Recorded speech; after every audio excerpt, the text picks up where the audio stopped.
These are not stats. These are stats that nobody wants to have to deal with, nobody wants to look at. And I'm well aware of the campaign that you and your family have been fighting admirably for many years now. How seriously do we need to take the latest set of incidents? And clearly things are not going right. What do we need to do? Well, we need to take what's happening very, very seriously. It's terrible to start a new year talking about knife crime and the tragic loss of another young life. We seem to do that every year, and there seems to be no end to the murder of these talented young people month by month. The challenge is that this isn't something that just happened now. This has been happening for at least 2 decades. In the last 10 years, knife crime is up 76% across the country. So it's not just a London issue. This, as you rightly said in your introduction, this is something that is affecting the whole country. And in fact, it's rising quicker outside our big towns and cities. The key point that I want to make here is that that we have nobody has addressed the key problems of knife crime. The drivers, those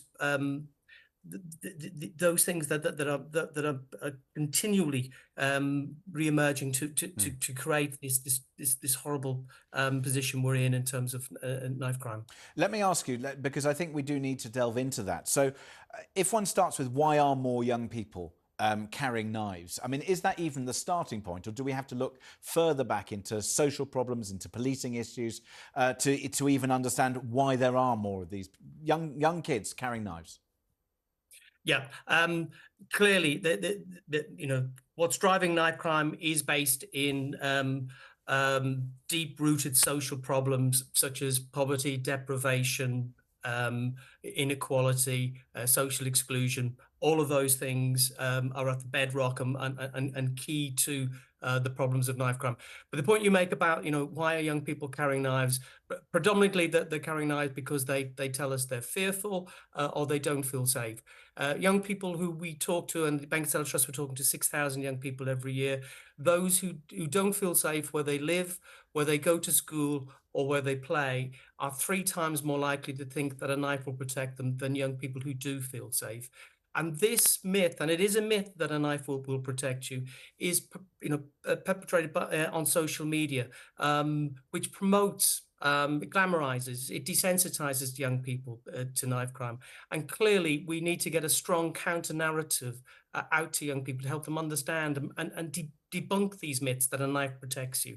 And there's an onus on us all, both in terms of educating young people and also for parents to have those conversations with young people. Of course, when there's a tragedy like this, we turn our attention perhaps to the Met Police and also to the Mayor of London.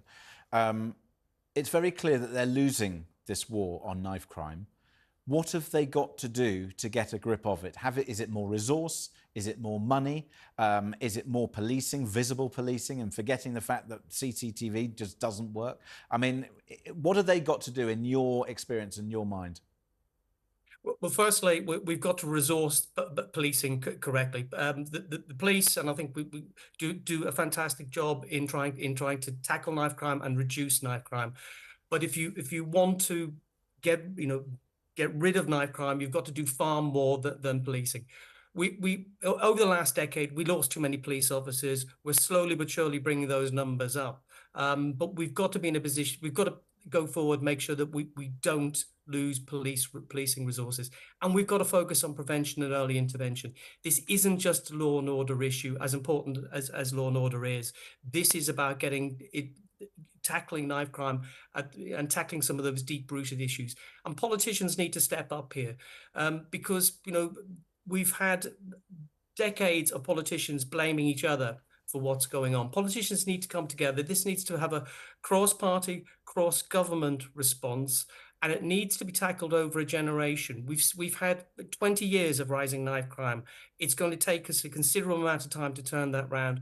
This needs to be resourced. This needs to be supported by all the political parties, and not something that is just lasts for a term of office. This has to be a generation, a 10-year plan, and it is a national crisis, and it needs to be treated like one.